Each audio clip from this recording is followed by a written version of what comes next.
They're gobbling at everything. It ain't my calling that's making them gobble. So we kind of made a move from the truck back to this bird that's gobbling right here on the property line. A couple hundred yards out in front of us here still. But he hasn't gobbled since we heard him from the truck. But the 2 or 3 birds that you guys can probably hear gobbling are across the road on some private property we can't hunt, so I mean they are just hammering. So maybe we'll get lucky and can pull them this way.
Got him.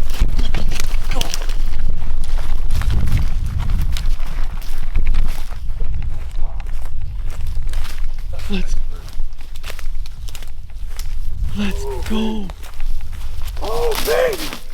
Oh, let's go. Opening morning, baby. Opening day. I was worried because that first one came and he dipped right below this. Dude, if I would have my gun loaded, I could have pulled up and shot that one. I could have shot him right there when he was running. I know. If I didn't have my gun loaded, you didn't? I didn't have one chambered. I'm shaking like a leaf. Dude. Let's go. Let's go. Let's go. Open one. Oh, baby. Oh, you're son of my dad. Oh, I'm shaking. We are so overdue. We have worked so hard to get this bird. I mean, Mike came with us the last year and we grinded like crazy. I mean, 2 years ago, me and Al worked so damn hard. It took us forever just to even find this property, to get permission back here on some private that's butted up to some public that we kept hearing birds gobbling on. And we finally got it done.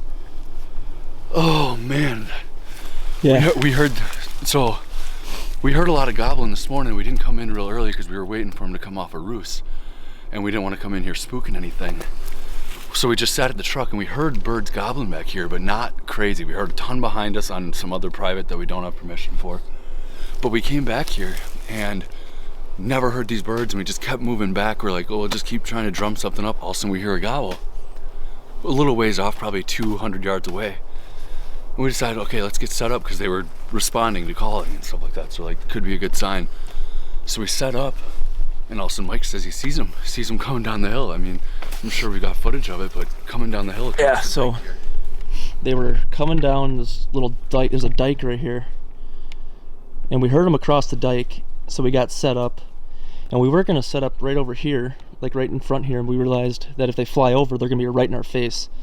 So it just was not a good setup. So what we did was we backed up and set up back here along the edge of these pines. You can kind of see where they kind of get thicker back there. Right into that deadfall there. So we tucked into that deadfall. I think it was like right there. Got in there and then they pitched across the dike right about into here. And then they just followed up right along through here, came up, and I told Cody, I was like, I saw him fly across.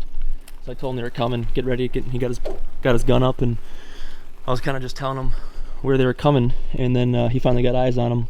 And the first one kind of skirted us because it got down below this hill. So where we were is back over there, and there's this little hill here, so he kind of got down below this hill and worked its way up through here.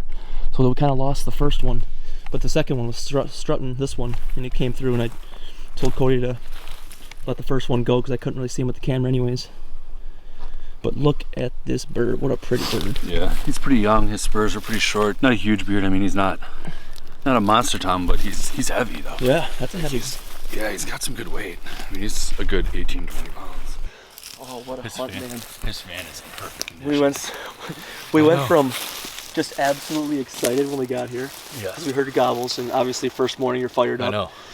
And then we went through a little bit of a lull where birds were gobbling like crazy in the trees, and then as soon as they pitched down, you could tell as soon as when they pitched down because they just shut right up. Yep. And then we decided, all right, let's go for a walk and try and strike something up.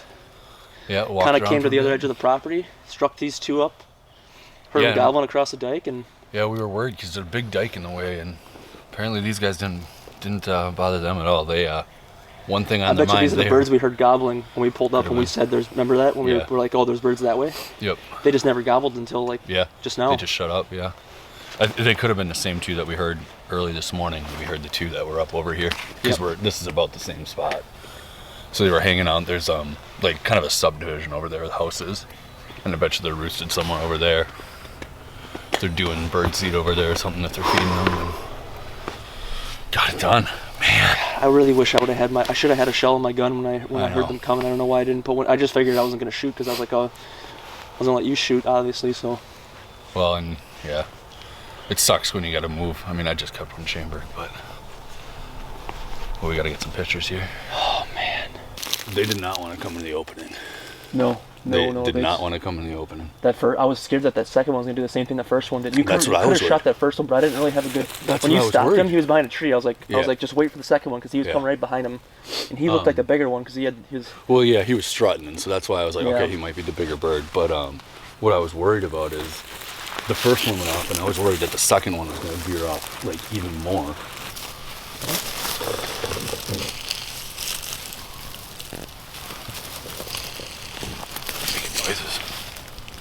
Yeah, he's not huge, but he's not a Jake either. Fucking awesome, man. It's so much fun. That is so. This wasn't even like that wild of a hunt. We didn't have to work him hardly at all. He came straight to us. Well, that's how you will draw it up. Right. Is you just want to get on a hot bird and find find the right bird. These two didn't have hens. Yep. Picture perfect. They were. You know, and if you get on these same birds, maybe like second or third weekend, they probably don't cross that dike because they probably had pressure, and they get educated a little bit. You know, like this is probably being in here the first weekend probably helped us a lot. Al said he's on his way over here. Yeah. No, he says never mind. He's like one gobbling at me now. I don't know if they didn't see that fan, but they didn't seem interested in it at all. They really just don't want to go in that opening. Yeah, I think they were a little just nervous because. They don't like going in clearings like that. Look how far you can see from right here. Like when they crossed right here, they stopped. I watched them stop. They crossed. They came like 10 yards up, and they stopped probably like right here. It's probably like right in here. And they just looked around, and I mean you can see 100 yards, and they didn't see nothing. So they were like, okay, well this is a little sketch. Yep, that's exactly what happened. So this is where he rolled the bird. And that's where he was sitting right there. That sucks. I wish the GoPro didn't die. Yeah, and you know, we've hunted a lot of public land in this area, and it seems like it just gets hit so hard. So we kind of went out of our way last year and found this property, and asked this guy if we could hunt on here. He was super generous and struck up a bunch of gobblers on this piece of property last year. And we knew that if we got in here first season, that we had a really good chance of putting one down before, too much hunting pressure starts happening in the next couple weeks here. But yeah, just an awesome morning. I mean, that's how you draw it up. I mean, we heard him gobble across that dike, and it wasn't 5 minutes. I mean, we sat down, and I could see him on top of the other side of the dike, and I watched him pitch across right to us, and I just looked at Cody. I was like, get ready. They're coming.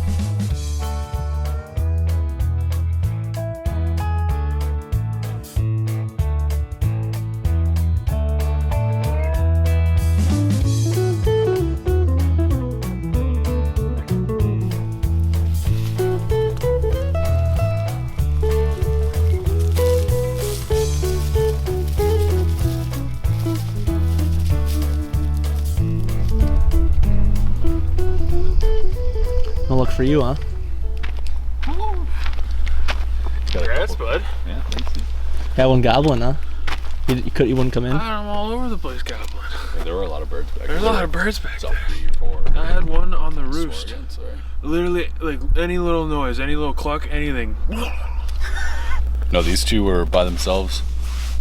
Poke. I was real worried because I had the first one and I had a better shot at it, but Mike said he couldn't see it. Well, I could see it, but the second one was the strutter. The first one never strutted. Yeah. And so it's like, all right, the second one's probably bigger. He's not huge. He's a young bird. Little tiny. He's heavy though. Like he's all of 20 pounds. Smoked him at 48 yards, huh? 48 is what I pasted to. Yeah. it was a poke. It was a poke, but rolled him. Beautiful fan. I mean, his wing. He hasn't been working hard at all. Like his wingtips aren't worn even a little bit. No. At all. Like he's just coming into it.